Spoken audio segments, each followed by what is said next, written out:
Hey guys, hello everyone, welcome to Study Polity.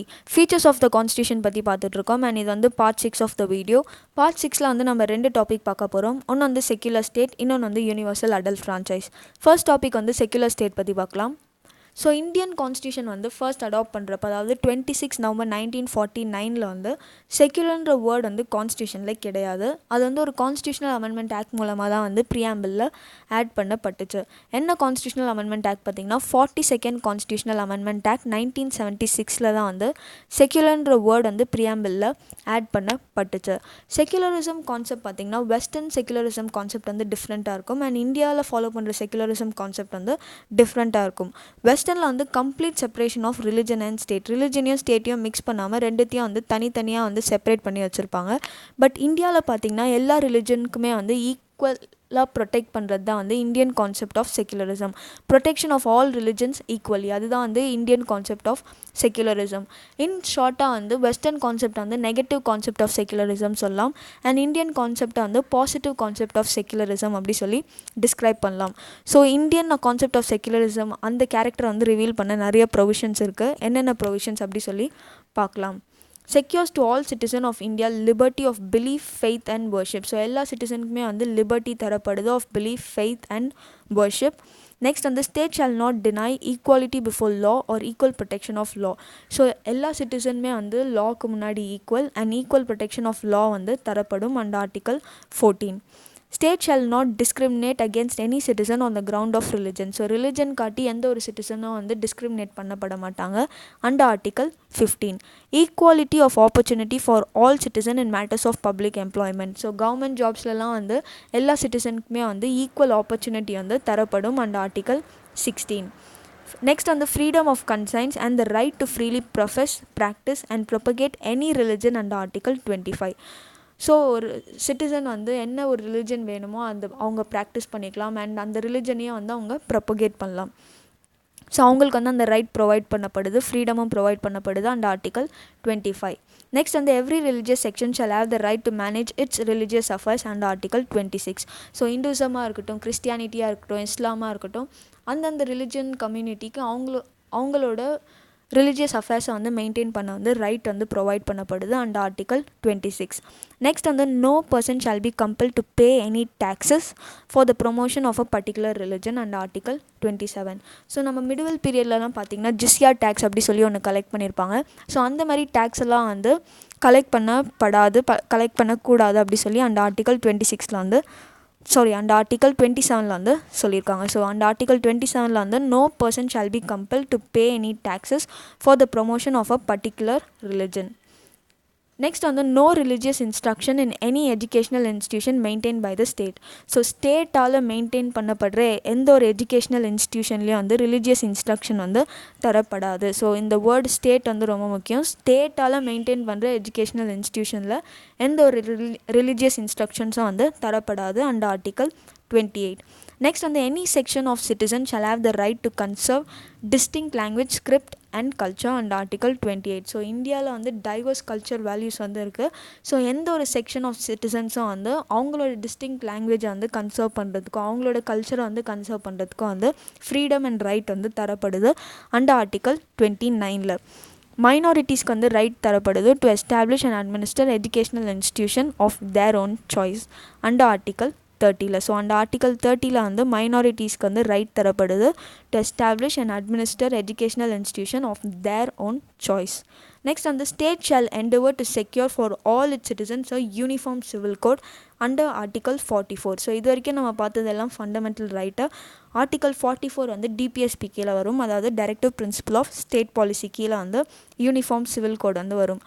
Uniform civil கோட்னா என்னென்னு பார்த்தீங்கன்னா, இந்தியாவில் வந்து டைவர்ஸ் கல்ச்சுரல் வேல்யூஸ் இருக்குது. So irrespective of gender, caste, creed, இது எல்லாத்தையும் தாண்டி ஒரு யூனிஃபைடு பர்சனல் லா வந்து கொண்டு வரணுன்றது தான் வந்து யூனிஃபார்ம் சிவில் கோடோட கான்செப்ட். ஃபார் எக்ஸாம்பிளுக்கு வந்து நம்ம வந்து ட்ரிபிள் தலாக் எடுத்துக்கலாம். லைக் இன்ஸ்டன்ட் ட்ரிபிள் தலாக் வந்து பேன் பண்ணப்பட்டிருக்கு. ஸோ அந்த இன்ஸ்டன்ட் ட்ரிபிள் தலாக்னால வந்து ஒரு விமன் முஸ்லீம் கம்யூனிட்டி வந்து பாதிக்கப்படுது. ஸோ முஸ்லீம்ஸ்க்குன்னு தனி பர்சனல் லா, இந்துஸ்க்குன்னு தனி பர்சனல் லா, கிறிஸ்டியன்ஸ்க்குன்னு தனி பர்சனல் லா இல்லாமல் எல்லாருக்குமே வந்து ஈக்குவல் பர்சனல் லாஸ் வந்து இருக்கணும் அப்படி சொல்லி அப்படின்ற கான்செப்ட் தான் வந்து யூனிஃபார்ம் சிவில் கோட். இது வந்து அந்த ஆர்டிக்கல் 44 வருது அண்ட் இது வந்து டிபிஎஸ்பி கீழே வரும். நெக்ஸ்ட் வந்து இது நம்ம ஃபஸ்ட்டே பார்த்துட்டோம். Like western concept of secularism வந்து complete separation between religion and state. Next வந்து வெஸ்டர்ன் கான்செப்ட் வந்து negative concept of secularism and இது வந்து இந்தியன் சொசைட்டியில் வந்து இன்அப்ளிகபிள். ஏன் வந்து இந்தியன் சொசைட்டியில் வந்து நெகட்டிவ் கான்செப்ட் ஆஃப் செக்குலரிசம் இன்அப்ளிகபிள் பார்த்திங்கன்னா, இந்தியன் சொசைட்டியில் வந்து மல்டி ரிலிஜியஸ் சொசைட்டி. ஸோ அங்கே வந்து நெகட்டிவ் கான்செப்ட் ஆஃப் செக்குலரிசம் வந்து இன்அப்ளிகபிள். ஸோ இந்தியன் கான்ஸ்டியூஷன் வந்து பாசிட்டிவ் கான்செப்ட் ஆஃப் செக்குலரிசம் வந்து ஃபாலோ பண்ணுறாங்க. அதாவது giving equal respect to all religions and protecting all religions equally. Next வந்து constitution also abolished old system of communal reservation. So நம்ம crown ரூலில் வந்து பார்த்துருப்போம், Indian councils act 1909 and government of India act 1919 வந்து பார்த்துருப்போம். Communal reservations வந்து தரப்படும். Like separate electorate for Muslims வந்து தரப்பட்டுச்சு. ஒரு முஸ்லீம் மெம்பர் வந்து எலெக்டோரலில் நின்னாங்கன்னா முஸ்லீம் கம்யூனிட்டி ஆல் மட்டுமே அவங்களுக்கு வந்து ஓட் பண்ணப்படும், வேறு யாருமே அவங்களுக்கு வந்து ஓட் பண்ண மாட்டாங்க. ஸோ அந்த மாதிரி ஒரு கம்யூனல் ரிசர்வேஷன் வந்து அபாலிஷ் பண்ணப்பட்டுச்சு.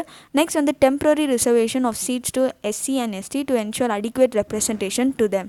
ஸோ எஸ்சிக்கும் எஸ்டிக்கும் வந்து டெம்ப்ரரி ரிசர்வேஷன் ஆஃப் சீட்ஸ் வந்து தரப்பட்டுச்சு. பட் இந்த இதில் பார்த்திங்கன்னா வந்து ஒரு எஸ்சி மெம்பர் வந்து நிற்கிறாங்கன்னா அவங்களுக்கு வந்து எஸ்சி மெம்பர்ஸ் மட்டுமே வந்து ஓட் பண்ண மாட்டாங்க, லைக் எல்லாருமே வந்து ஓட் பண்ணுவாங்க. ஸோ இது வந்து ஒரு டெம்ப்ரரி ரிசர்வேஷன் தான், இது வந்து எப்போ வேணாலும் மாறும். அண்ட் விமென்க்கு வந்து 33% வந்து ரிசர்வேஷன் தரப்படணும் அப்படி சொல்லி பேசிகிட்டு இருக்காங்க. ஸோ இதுதான் வந்து கான்செப்ட் ஆஃப் செக்குலரிசம். நெக்ஸ்ட் வந்து நம்ம யூனிவர்சல் அடல்ட் ஃப்ரான்ச்சைஸ். ஸோ ஃப்ரான்ச்சைஸ்ன்ற கான்செப்டே வந்து ஓட்டிங் சிஸ்டம் வந்து தரது தான். இந்தியன் கான்ஸ்டியூஷன் வந்து யூனிவர்சல் அடல்ட் ஃப்ரான்ச்சைஸை வந்து அடாப்ட் பண்ணாங்க for Lok Sabha and state legislative அசம்பிளிஸ்க்கு.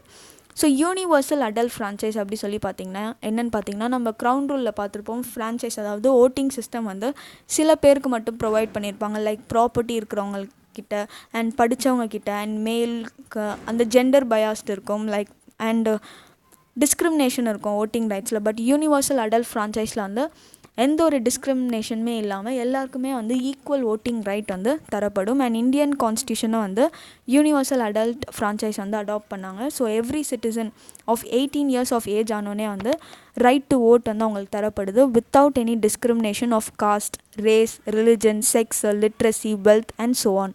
So எந்த ஒரு டிஸ்கிரிமினேஷனுமே இல்லாமல் 18 years ஆகிடுச்சுன்னா அவங்களுக்கு வந்து ஓட்டிங் ரைட் வந்து ப்ரொவைட் பண்ணப்படுது இந்தியன் கான்ஸ்டியூஷன் மூலமாக.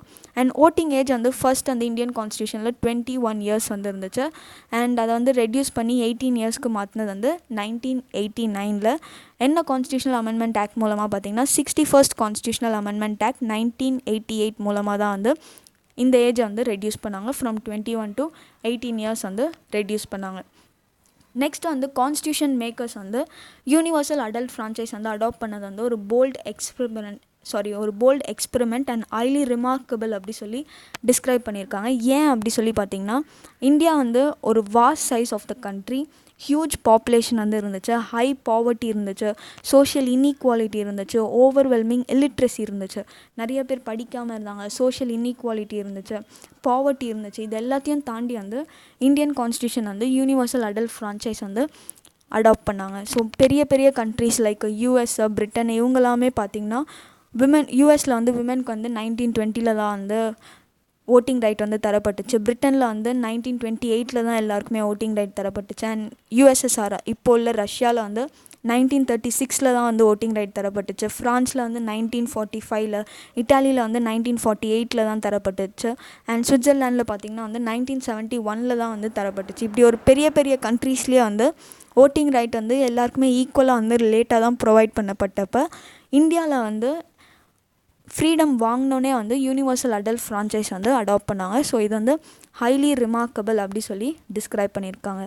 நெக்ஸ்ட் வந்து யூனிவர்சல் அடல்ட் ஃப்ரான்ச்சைஸ் வந்து என்ன மாதிரி ஒரு கான்செப்ட் வந்து ப்ரொவைட் பண்ணுதான், makes democracy broad based. So ஒரு டெமோக்ரஸின்ற கான்செப்ட் வந்து ஸ்ட்ராங் ஆக்குது. நெக்ஸ்ட் வந்து enhances the self respect and prestige of the common பீப்புளோட செல்ஃப் ரெஸ்பெக்டையும் ப்ரெஸ்டீஜையும் வந்து அப்போல் பண்ணுது. And upholds the principle of ஈக்குவாலிட்டின்ற கான்செப்ட், அதாவது எல்லாருமே வந்து சொசைட்டியில் ஈக்குவல் அப்படின்ற கான்செப்ட் வந்து இந்த யூனிவர்சல் அடல்ட் ஃப்ரான்ச்சைஸ் வந்து அப்போல் பண்ணுது. இந்த வீடியோவில் அவ்வளோதான். நெக்ஸ்ட் வீடியோவில் பார்க்கலாம். இந்த வீடியோ உங்களுக்கு பிடிச்சிருந்தா please do like, share and subscribe to study polity. And thank you.